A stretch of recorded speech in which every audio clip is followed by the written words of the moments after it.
താനൂർ മുക്കോലയിലും പരിയാപുരത്തും തെരുവ് നായയുടെ ആക്രമണം. കുട്ടികളടക്കം 3 പേർക്ക് പരിക്കേറ്റു. ഒരാടിനും വളർത്തുനായയ്ക്കും കടിയേറ്റു.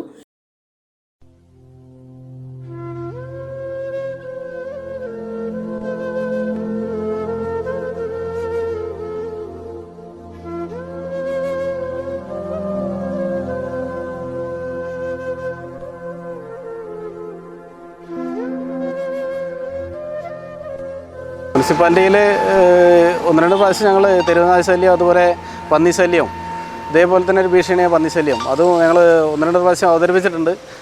അതിനെതിരെ നമുക്ക് വെടിവെച്ച് കൊല്ലുക എന്നുള്ളതാണ് പന്നി ശല്യത്തിൽ അവർ ചെയ്യാൻ പറഞ്ഞിട്ടുള്ളായിരുന്നത്. അപ്പോൾ വേറെ ഒന്നും അതിൽ ഒരു മാർഗ്ഗങ്ങൾ നമ്മളെ മുന്നിൽ അവർ വെച്ചിട്ടില്ല. അപ്പോൾ ഈ 2 പ്രശ്നങ്ങൾ നമുക്ക് വളരെ രൂക്ഷമായിക്കൊണ്ടിരിക്കുക നമ്മളെ വാർഡുകളിൽ. അപ്പോൾ ഓരോ ദിവസവും നമുക്ക് ഡെയിലി സാധാരണ ജനങ്ങൾ നമ്മളെ വിളിച്ച് കാര്യങ്ങൾ പറഞ്ഞുകൊണ്ടിരിക്കുകയാണ്. ഈ പന്നിശല്യമായാലും ഈ തെരുവുനായ ശല്യമായാലും. ഇന്നലെ ഒരു 7 മണിക്കാണ് കുട്ടികൾക്ക് ഇത് സംഭവിച്ചത്. ഞങ്ങളുടെ വീട്ടിൻ്റെ അടുത്തൊരു കല്യാണം ഉണ്ടായിരുന്നു. ആ കല്യാണത്തിന് 5-6 കുട്ടികൾ ഒന്നിച്ച് പോവുകയായിരുന്നു. അപ്പോഴാണ് ഈ തെരുവുനായ ശല്യം ഉണ്ടായത്.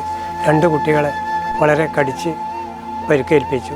കൂടാതെ ആ നായയ്ക്ക് കുറച്ച് ബുദ്ധിമുട്ടുണ്ടെന്നാണ് തോന്നുന്നത്.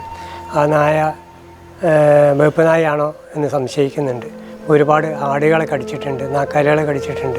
കൂടാതെ ഞങ്ങൾ ആ വീട്ടിൻ്റെ അടുത്ത് തന്നെ മുതിർന്ന ഒരു പയ്യനെ കടിച്ചിട്ടുണ്ട്. അവൻ മെഡിക്കൽ കോളേജിലാണ്. അപ്പോൾ ഇത് വളരെ ബുദ്ധിമുട്ടുള്ള ഒരു സംഗതിയായിട്ടാണ് ഞങ്ങൾ കാണുന്നത്. പരിക്കേറ്റവരെ ആശുപത്രിയിൽ പ്രവേശിപ്പിച്ചു. വെള്ളിയാഴ്ച രാത്രി 7:30യോടെയാണ് സംഭവം. പ്രദേശത്ത് തെരുവുനായകളുടെ ശല്യം രൂക്ഷമാണെന്ന പരാതിയുമുണ്ട്. വിദ്യാർത്ഥികളായ ധ്യാൻദേവ്, ധീരവ്, വിഷ്ണുരാജ് എന്നിവർക്കാണ് പരിക്കേറ്റത്. പരപ്പനാടൻ പൾസ്.